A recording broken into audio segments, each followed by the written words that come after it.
നാണം കെട്ട് ഉത്തരം മുട്ടി ഒടുവിൽ തലയിൽ മുണ്ടിട്ട് കോട്ടക്കുള്ളിൽ ഒളിച്ചിരിക്കുകയാണ് ബി.ജെ.പി. നേതൃത്വം. വോട്ട് എണ്ണിക്കഴിഞ്ഞതിന് പിന്നാലെ നിയമസഭാ തെരഞ്ഞെടുപ്പിലെ ഫണ്ട് വിനിയോഗത്തെ ചൊല്ലി ബി.ജെ.പിക്കുള്ളിൽ തർക്കങ്ങൾ പുകയുന്നതിനിടയിലാണ് പാർട്ടിയെ പൂർണ്ണമായും പ്രതിരോധത്തിലാക്കിയ ആ ഞെട്ടിക്കുന്ന തെളിവുകൾ ഓരോന്നായി പുറത്തുവരുന്നത്. കള്ളപ്പണത്തിന്റെ വലിയ ചാക്കുകൾ തന്നെ എടുത്ത് മുക്കിയ കള്ളന്മാരെ ഇപ്പോൾ കൈയോടെ പൊക്കുന്ന അവസ്ഥയുണ്ടായി. ബി.ജെ.പി. സംസ്ഥാന ഓഫീസ് കേന്ദ്രീകരിച്ച് പ്രവർത്തിച്ചിരുന്ന സോഷ്യൽ മീഡിയ ടീമിലെ പ്രമുഖനും പാറശാല സ്വദേശിയുമായ സിദ്ധാർത്ഥ് കട്ടിലിൽ തുറന്നുവെച്ച വലിയ ട്രാവൽ ബാഗ് നിറയെ 500ന്റെ നോട്ടുകെട്ടുകളുമായി ഇരിക്കുന്ന സെൽഫി ചിത്രമാണ് ഇപ്പോൾ പുറത്തു വന്നിരിക്കുന്നത്. ജനങ്ങൾ ചോദിക്കുന്ന ചോദ്യങ്ങൾക്ക് മുമ്പിൽ നാക്കനക്കാൻ പോലുമാകാതെ ബി.ജെ.പിയുടെ വമ്പൻ സ്രാവുകൾ സ്വന്തം മാളങ്ങളിൽ ഒളിക്കുന്ന കാഴ്ച കൂടെ ഇതോടെ കാണേണ്ടി വരികയാണ് കേരളം. ആദർശത്തിന്റെ വലിയ വലിയ സിംഹാസനങ്ങളിൽ ഇരുന്ന് ജനങ്ങളെ ഉപദേശിച്ചവർ സ്വന്തം അണികളുടെ പണം കട്ടുമുടിച്ച വാർത്ത പുറത്തു വന്നതോടെ ജനപ്രതിനിധികളും നേതാക്കളും ഒരക്ഷരം മിണ്ടാനാകാതെ വായ പൂട്ടി ഇരിക്കുകയാണ്. ഈ നാണക്കേടിന്റെ ആഴം എത്രത്തോളം ഉണ്ടെന്ന് മനസ്സിലാക്കാൻ ഇവിടുത്തെ മുതിർന്ന നേതാക്കളുടെ പരിഭ്രാന്തി മാത്രം നോക്കിയാൽ മതി. ഇത്രയും വലിയൊരു രാഷ്ട്രീയ നാണക്കേട് ഈ പാർട്ടിയിൽ വന്നിട്ടുണ്ടാകില്ല.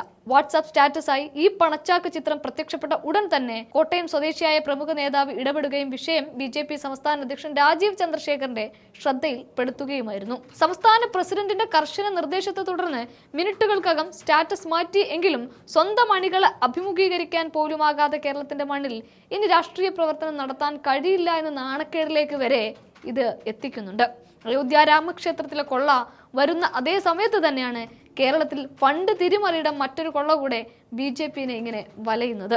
പാർട്ടിക്കുള്ളിലെ തന്നെ ആഭ്യന്തര ശത്രുക്കൾ ഇതിന്റെ സ്ക്രീൻഷോട്ടുകൾ കൈക്കലാക്കി പ്രചരിപ്പിച്ചും കഴിഞ്ഞു. തിരുവനന്തപുരത്തെ ബി.ജെ.പി. സംസ്ഥാന കമ്മിറ്റി ഓഫീസായ മാരാർജി ഭവൻ കേന്ദ്രീകരിച്ച് രാഷ്ട്രീയ എതിരാളികൾക്കെതിരെ കടുത്ത സൈബർ ആക്രമണങ്ങൾ അഴിച്ചുവിട്ടിരുന്ന ടീമിന്റെ തന്ത്രപ്രധാനമായ ചുമതല വഹിച്ചിരുന്ന വ്യക്തിയാണ് ഈ പണച്ചാക്കുമായി പിടിയിലായിരിക്കുന്നത്. ഇനി ഈ സിദ്ധാർത്ഥ എന്ന വ്യക്തിയെ ഞങ്ങൾക്ക് അറിയില്ല എന്ന് പറഞ്ഞ ഔദ്യോഗിക നേതൃത്വം കൈ കഴുകാൻ നോക്കിയാലും ഒരു കാര്യവുമില്ല.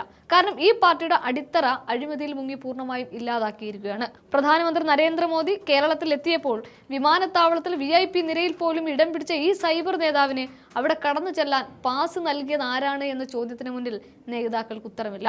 തെരഞ്ഞെടുപ്പിൽ മത്സരിച്ച പല സ്ഥാനാർത്ഥികൾക്കും കൃത്യമായ ഫണ്ട് ലഭിച്ചില്ല എന്ന പരാതി നിലനിൽക്കുമ്പോഴാണ് ബൂത്ത് തലങ്ങളിൽ വിതരണം ചെയ്യേണ്ട പണം പോലും സംസ്ഥാന നേതാക്കളും അവരുടെ അടുപ്പക്കാരും ചേർന്ന് മുക്കിയെന്ന ആരോപണത്തിന് അടിവരയിടുന്ന പണച്ചാക്ക് സെൽഫി ഇന്ന് ചർച്ചയായി മാറുന്നത്.